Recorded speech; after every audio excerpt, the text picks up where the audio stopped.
Hello, this is a second reading video from Sudi. This segment comes from Saylon Awakening, Chapter 21. Some background for this scene.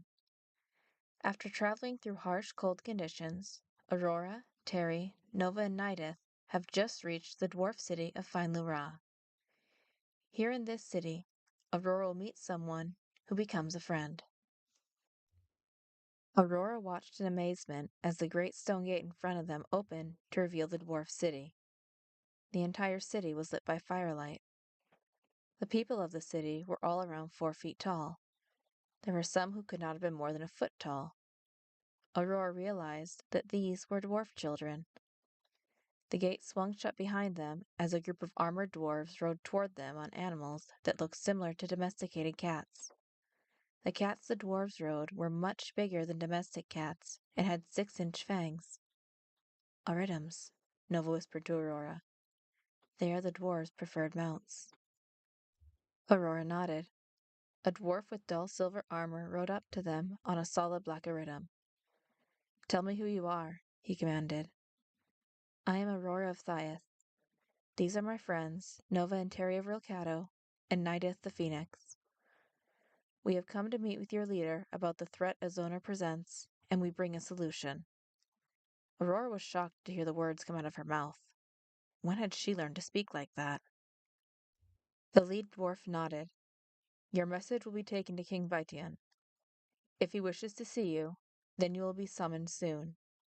In the meantime, one of my men will show you where you may stay. A dwarf on a gray iridium moved forward. He wore armor that was a mix of stone gray and silver, and he carried a very large double-bladed axe. His hair and beard were very dark brown, and his eyes were black, but so full of warmth that Aurora didn't think of them as dark. This way, my friends, he said. Aurora found it odd that the dwarf had called them friends when they were total strangers, until Terry joyfully cried, Thuban! The dwarf jumped off his gray iridium with a smile that made his eyes warmer. Terry rushed forward and knelt down to hug the dwarf.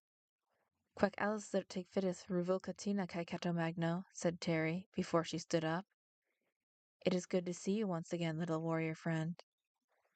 Thadi ukum tig fiteth rutina tig bluzing catomagno, Thuban replied. I am happy to see you again too, sky warrior friend. Aurora was a little shocked to see Thuban knew Valkyrian, and she was not the only one. Nova and Nideth both seemed surprised by the way Terry and Thuban had greeted each other. Terry turned to them. This is Thuban, a very good friend of mine. Thuban, meet Nova, Aurora, and Nideth. I'm pleased to meet any friend of Terry's, said Thuban with a smile. The dwarf stepped towards them.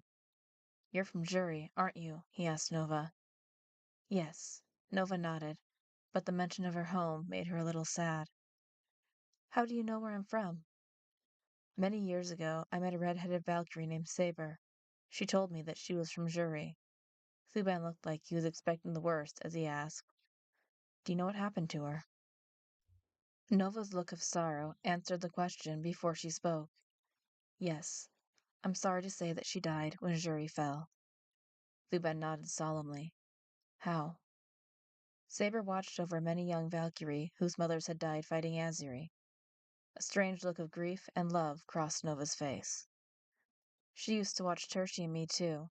She was like the grandmother we never had. She died to make sure they got out of the city safely. Thuban bowed his head for a moment before looking up again. She'd be happy to know you still remembered her so fondly.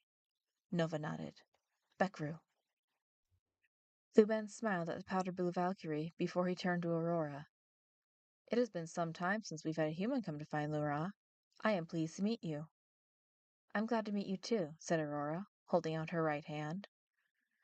Thuban shook her left hand instead. He noticed the cloth wrapped around her hand. Is your hand badly hurt? Not really. Aurora made to pull the cloth off to show that the injury wasn't very bad. Thuban gently grabbed her right hand to stop her. If you truly do have Brikyif's mark, then it will still be there once your hand has healed. I'll wait until then to see it. But Aurora began. Thuban laughed. You need to heal first. Thuban let go of her right hand. Don't worry, young Aurora. If Terry trusts that you are the hero chosen by Brikyif, then I have no reason to doubt you. Okay. Aurora was shocked that Thuban would be content with just Terry's words. Thuban, I love talking to you, and I'm sure that my friends do too, said Terry, as she put a hand on Aurora's shoulder.